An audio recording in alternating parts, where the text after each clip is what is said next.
बिस्मिल्लाहिर्रहमानिर्रहीम। अस्सलाम वालेकुम नादरीन, आप यूट्यूब चैनल देख रहे हैं। मैं इमरान खान हूँ। नादरीन, जो मैं अब आपको ख़बर देने वाला हूँ इसने एक्चुअली हुकूमत को हिला कर रख दिया। ये आप जब वीलॉग सुन रहे हैं तो आज 3 तारीख है, 3 अक्टूबर, और जो मैं बात आपको बता रहा हूँ ये 1 अक्टूबर को लेट नाइट, क्योंकि 1 अक्टूबर को ज़्यादा लड़ाई हुई थी आज़ाद कश्मीर में और गोली भी चली थी, बहुत ज़्यादा शेलिंग भी हुई थी। फिर कल का दिन जो 2 अक्टूबर का है उसमें बहुत बड़े बड़े काफ़िले हमने मुजफ्फराबाद की तरफ बढ़ते हुए देखे, और कल हंगामी तौर पे हुकूमती मुज़ाकराती टीमें फौरी तौर पे आज़ाद कश्मीर पहुंची और उन्होंने जो कमेटी के लोग हैं जो दूसरी जानिब से आए थे अवामी एक्शन कमेटी के, उनसे मुज़ाकरात भी किए। अब ये सब कुछ अचानक क्यों हुआ?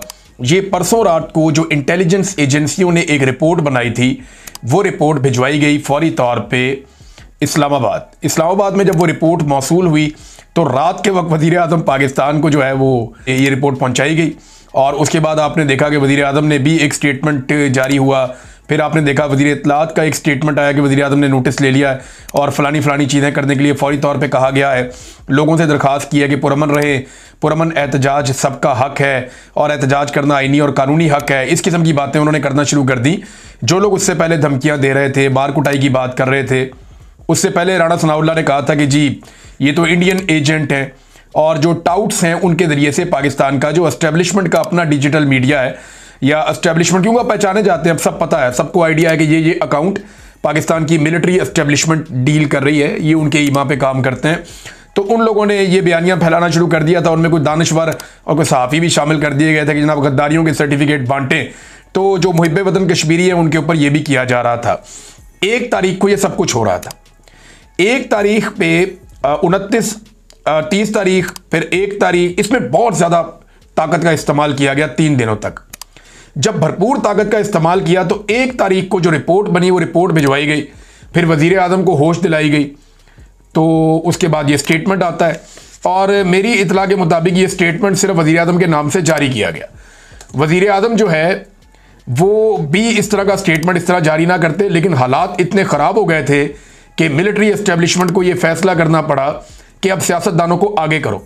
उस रिपोर्ट में ऐसा क्या था, चंद चीजें मुझे पता चली हैं, मैं आपके सामने रख देता हूं। नंबर 1, उस रिपोर्ट में यह भी बताया गया कि ताकत का इस्तेमाल आजाद कश्मीर में अब तक मुकम्मल नाकाम होता हुआ दिखाई दे रहा है। नंबर 2, यह भी बताया गया कि गोलियां चलने के बावजूद, लाशें उठाने के बावजूद, जख्मियों को अस्पताल पहुंचाने के बावजूद कश्मीरियों की तादाद कम होने की बजाय मुख्तलिफ जगहों पे बढ़ती है। तीसरा, उस रिपोर्ट में यह बताया गया कि 1 दिन गुजरने के बाद अगले दिन जुम्मा आ रहा है, और जुम्मे वाले दिन आज़ाद कश्मीर में लोगों की बहुत बड़ी तादाद मसाजिद में जुम्मे की नमाज पढ़ने जाती है, और जितने भी उलमा इकराम हैं वो अवामी एक्शन कमेटी के मुतालबात के साथ खड़े हैं। और जुम्मे वाले दिन जो तहरीक शुरू हो जाएगी या जिस तरह अवामी रद्द-ए-अमल आएगा उसको कंट्रोल करना इस वक्त हुकूमत और हुकूमती कारिंदों के लिए मुमकिन नहीं होगा। फिर इंटेलिजेंस मुकम्मल तौर पे नाकाम हो गई, वहां पे जो सिक्योरिटी फोर्सेज मुकम्मल तौर पे नाकाम हो गई। लोगों ने सिक्योरिटी फोर्सेज के लोगों को ना सिर्फ फेंटी लगाई, बल्कि जहां जगह पे लोग काबू आए उन्होंने वापसी का रास्ता दिखाया कि यहां से वापस जाओ। यानी जो बंदा सरेंडर कर देता था या पकड़ा जाता था उसको बिल्कुल आज़ाद कश्मीर के शहरियों ने नहीं मारा, बल्कि उन्होंने उनको रेस्क्यू भी किया। पुलिस के जवान जो शहीद हुए उनके बारे में यह क्लेम किया गया दूसरी जानिब से कि ये एफसी की या जो सिक्योरिटी फोर्सेज हैं उनकी फायरिंग से शहीद हुए हैं। लेकिन अब यहां से कुछ और बात की जा रही है।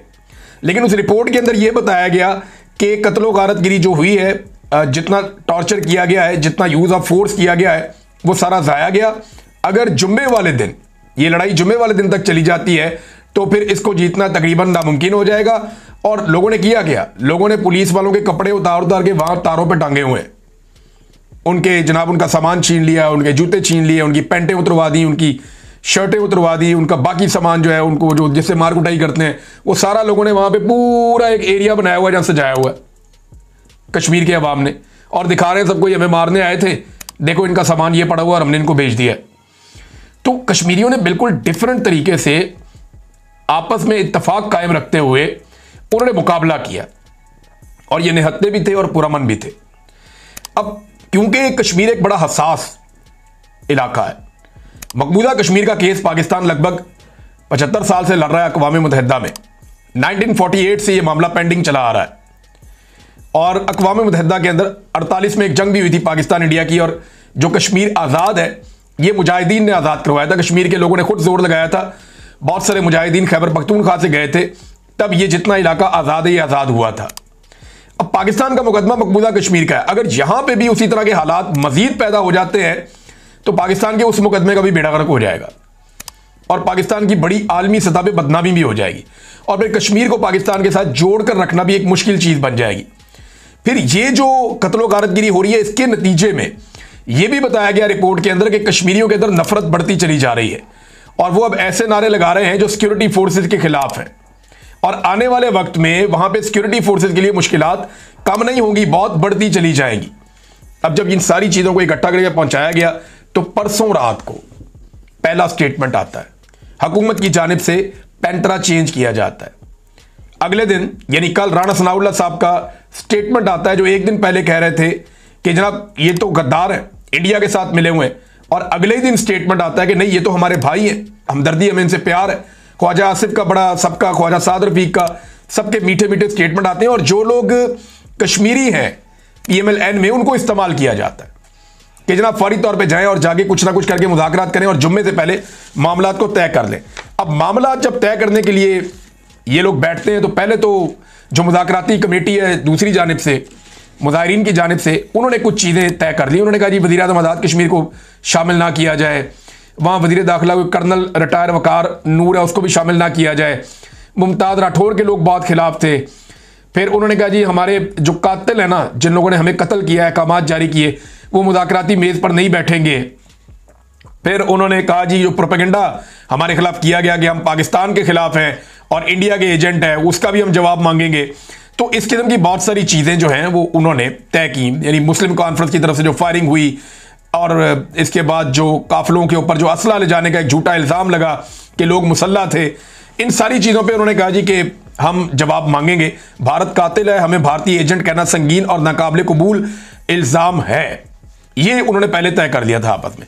अब सोराब बरकत साहब ने जो न्यूज़ दी है उनकी इत्तला के मुताबिक जो हुकूमत के और मुज़ाकराती कमेटी के बीच में, जो अवामी एक्शन कमेटी है, इनके बीच में जो बातचीत हुई है, इसमें जो चीज़ें तय हुई हैं वो क्या है मैं आपको बता देता हूं। नंबर एक, जो 12 सीटें हैं जिनका फड्डा है असल में, जिनके जरिए से एस्टेब्लिशमेंट कंट्रोल करती है आज़ाद कश्मीर की पूरी इंतजामिया को और पूरी हुकूमत को, वो 12 सीटों के फंड फौरी तौर पर रोक दिए जाएंगे, नंबर एक। नंबर दो, इनकी वजारत 2 तक महदूद कर दी जाएगी। नंबर 3, इनके खात्मे के लिए एक कमेटी बनाई जाएगी जिसमें अवामी एक्शन कमेटी का एक मेंबर शामिल होगा। यानी इन 12 सीटों को अब खत्म कर दिया जाएगा और उसके लिए पहले एक कमेटी बनाई जाएगी। इन सीटों का आइंदा वजीर आजम के इंतखाब से कोई ताल्लुक नहीं होगा। यानी अगर ये सीटें रहेंगी तो वजीर आजम का इंतखाब नहीं कर सकेंगी, ये ना ये हुकूमत गिरा सकेंगे ना ये हुकूमत बना सकेंगे। एक सिंबॉलिक वैल्यू के तौर पे इनको रखना तो आप रख लें। इसी तरह मुराद फौरी तौर पे कम की जाएंगी जो मुराद दी जाती हैं और बाकी मुतालबात भी फिर साथ साथ मान लिए जाएंगे। अब ये सोच मौजूद है कि अवामी एक्शन कमेटी अब आपस में फैसला करेगी और फिर मुज़ाकरात आगे बढ़ेंगे। ये डेवलपमेंट हुई है और अभी तक दोनों के बीच में दोबारा मुज़ाकरात कब होने हैं मेरे पास इसके बारे में इंफॉर्मेशन नहीं है, क्योंकि हुकूमत ने कुछ चीज़ें तस्लीम की हैं, कुछ चीज़ें रिक्वेस्ट की हैं। अब वो बातें जो है वो दोबारा बैठेंगे अवामी एक्शन कमेटी के लोग और वो बैठे भी हैं। वो क्या चीज़ें तय करते हैं इस वक्त मेरे पास, क्योंकि वहाँ डेवलपमेंट नहीं आई, तो अभी जब मैं रिकॉर्ड कर रहा हूँ उसके बारे में मुझे नहीं पता, लेकिन ये ज़राए से खबरें आई हैं, मैंने आप तक पहुँचा दी हैं। नाज़रीन अब तक के लिए इतना ही, अपना ख्याल रखिएगा, अपने चैनल का भी। अल्लाह हाफ़िज़।